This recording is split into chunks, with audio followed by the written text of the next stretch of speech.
Hi everyone, I'm glad to present a work titled TCLC-GS, Tightly Coupled LiDAR-Camera Gaussian Splatting for Autonomous Driving at ECCV2024.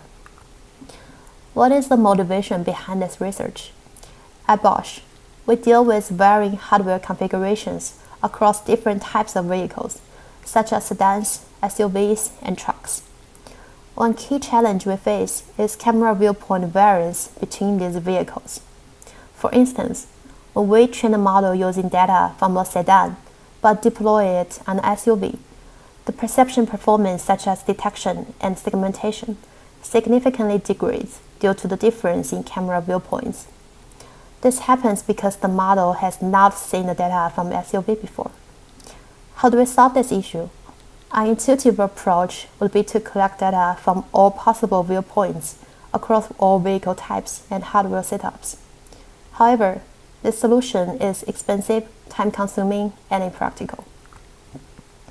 Most recent techniques, such as NERF and Gaussian splatting, offer new solutions for dynamic view synthesis.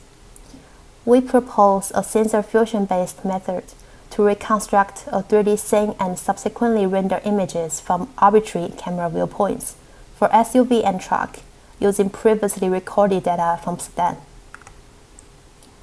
We designed a novel tightly coupled LiDAR-Camera Gaussian splatting to fully leverage the combined strengths of both LiDAR and camera sensors, enabling rapid, high-quality 3D reconstruction and novel view RGB depth synthesis. What is the main novel contribution from 3D-GS to our TCLC-GS?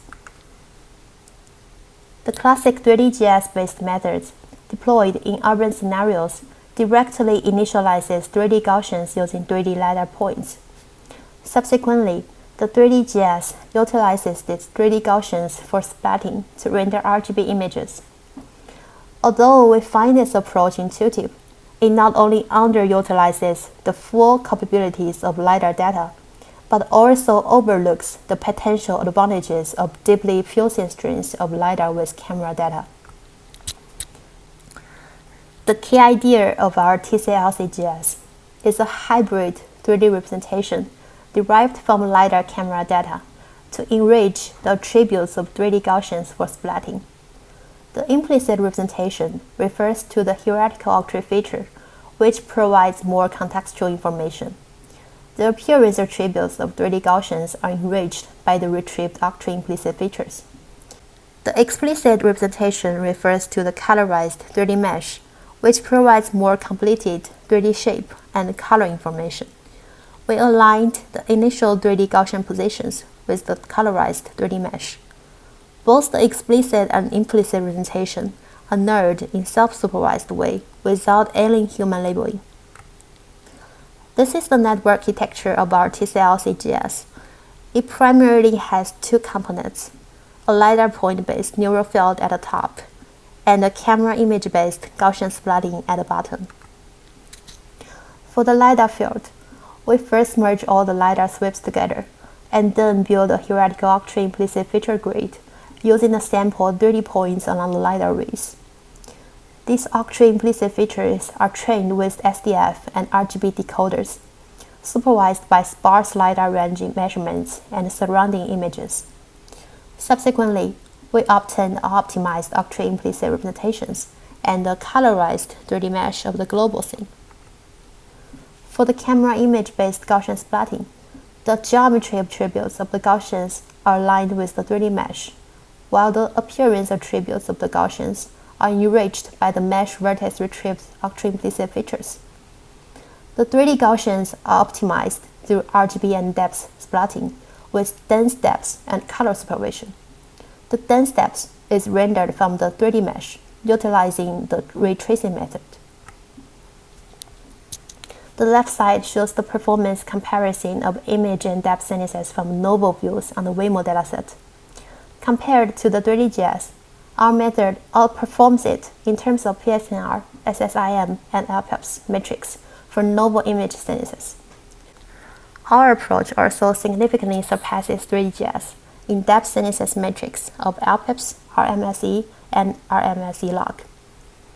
The right side shows a visual comparison of image and depth synthesis from novel views on the Waymo dataset.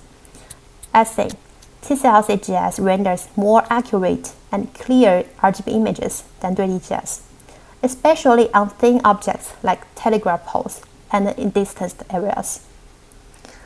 TCLC-GS also renders denser and sharper depths compared to 3D-GS, especially in areas of car, tree, telegraph pole, and sky.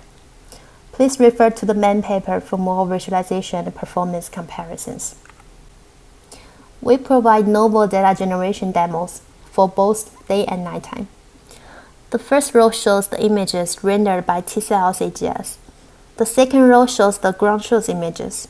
The third row shows the dense depths rendered by TCLC-GS, and the fourth row shows the ground truth sparse depths by projecting LiDAR point. Our TCLC-GS achieves real-time image and depth rendering with high resolution. We also provide novel data generation demos from a newly generated Eagle car trajectory, which is 0.5 meter lower or 0.5 meter higher than the original Eagle car trajectory. The first and the third row shows the rendered RGB and depth images from a trajectory 0.0 meter lower than the original, while the second and fourth row show the rendered RGB and depth images from a trajectory 0.0 meter higher than the original. This demonstration highlights that our method's potential to address the domain gap in data reuse caused by different hardware car settings, such as collecting data from a sedan but deploying model on an SUV. Thank you for watching.